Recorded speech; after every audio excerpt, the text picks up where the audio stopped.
Poresta Systems propose un kit d'étanchéité 3D qui permet d'étancher de manière sûre et durable les joints entre les rebords de baignoire et les receveurs de douche en acier ou en acrylique. La pièce maîtresse du nouveau kit est l'angle d'étanchéité 3D préformé pour époser parfaitement les différents contours de cuve d'une part et pour s'adapter de manière optimale à l'angle existant sur site d'autre part.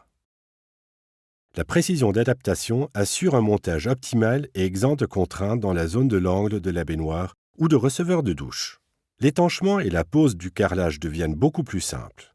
Ce kit est idéal pour l'utilisation avec des supports de cuve Poresta et des systèmes de pieds ferroplast. Le kit d'étanchéité 3D pour rebord de baignoire et de receveur est composé d'une notice de montage, de l'angle 3D, de la bande d'étanchéité pour rebord de cuve, longueur de 2 ou de 3 mètres selon le type de kit, et de 2 bandes d'isolation acoustique. Tous les composants sont équipés de bandes d'étanchéité autocollantes. Le kit comporte par ailleurs un élément d'étanchéité. M. Scholz nous montre maintenant la méthode de montage simple et rapide du kit d'étanchéité 3D Poresta. Je nettoie d'abord le rebord de la cuve des encrassements et des résidus éventuels de colle pour assurer une adhérence optimale. Le montage est expliqué dans la notice de montage jointe à la livraison. Je colle en premier lieu l'angle d'étanchéité 3D pour rebord de cuve. J'enlève avant tout le film de protection.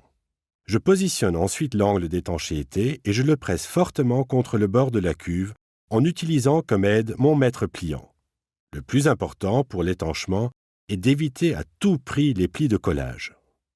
Je mesure ensuite la bande d'étanchéité pour le rebord de la cuve. La bande d'étanchéité doit chevaucher l'angle d'étanchéité de 5 cm et doit être coupée à la fin à fleur de la cuve. Après avoir retiré le film de protection, il convient de coller la bande d'étanchéité pour le rebord de cuve en commençant par le côté de l'angle d'étanchéité. Je presse également la bande d'étanchéité contre le bord de la cuve en évitant la formation de plis. Pour faciliter le montage de la cuve, on fixe la bande d'étanchéité à la cuve à l'aide d'un bout de bande adhésive facilement détachable. Le kit contient 2 bandes d'isolation phonique pour obtenir un découplage acoustique optimal. La première bande d'isolation acoustique doit être collée en direction du mur sur la bande d'étanchéité et l'angle d'étanchéité. La cuve peut maintenant être mise en place, alignée et précontrainte. Pour cette opération, il convient de suivre les instructions de la notice de montage. On enlève la fixation de la bande d'étanchéité. On reconnaît maintenant nettement l'avantage de l'angle d'étanchéité pour rebord de cuve. Il épouse non seulement parfaitement et sans tension le contour du rebord de la cuve, mais s'adapte également de manière optimale à l'angle du mur. Ceci est un énorme avantage de montage pour l'étanchement et la pose du carrelage ultérieur. On enlève maintenant la fixation de la bande d'étanchéité pour coller la seconde bande d'isolation phonique comme protection sur le dessus de rebord de la cuve. La bande de protection doit alors être écourtée pour obtenir la mesure requise. Un joint creux de 5 mm doit être préservé entre l'arête extérieure de la bande de protection et le mur. Le kit d'étanchéité 3D Poresta pour rebord de cuve peut être étanché avec des produits d'étanchéité combinés comme des dispersions ou des combinaisons mortier-matière plastique. Dans ce contexte, les masses d'étanchéité Poresta BF et Poresta KMK sont parfaitement appropriées. Nous choisissons le mastic d'étanchéité BF prêt à l'emploi. La masse d'étanchéité est maintenant appliquée sur le mur.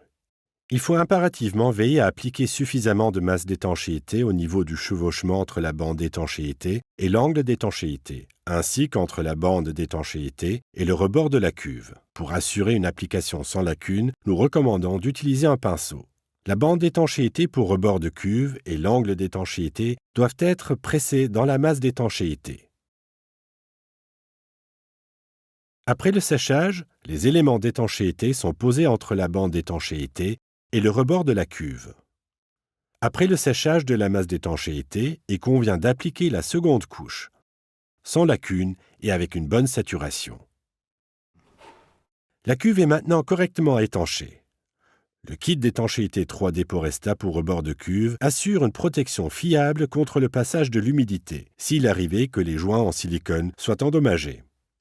Lorsque ces opérations sont terminées, le support de baignoire et les composants limitrophes peuvent être carrelés. La pose des carreaux s'effectue au-dessus du rebord de baignoire et non derrière. Lorsque le carrelage est terminé, On retire la bande de protection, on remplit le joint entre les carreaux et le rebord de la baignoire avec un matériau approprié pour finalement appliquer du silicone dans les règles de l'art. Le joint doit être exécuté selon la notice IVD numéro 3. Le kit d'étanchéité 3D Poresta pour rebord de cuve est disponible chez les distributeurs d'équipements sanitaires. Outre le kit d'étanchéité, il est également possible d'acheter la bande d'étanchéité pour rebord de cuve séparément, en longueur de 20 mètres.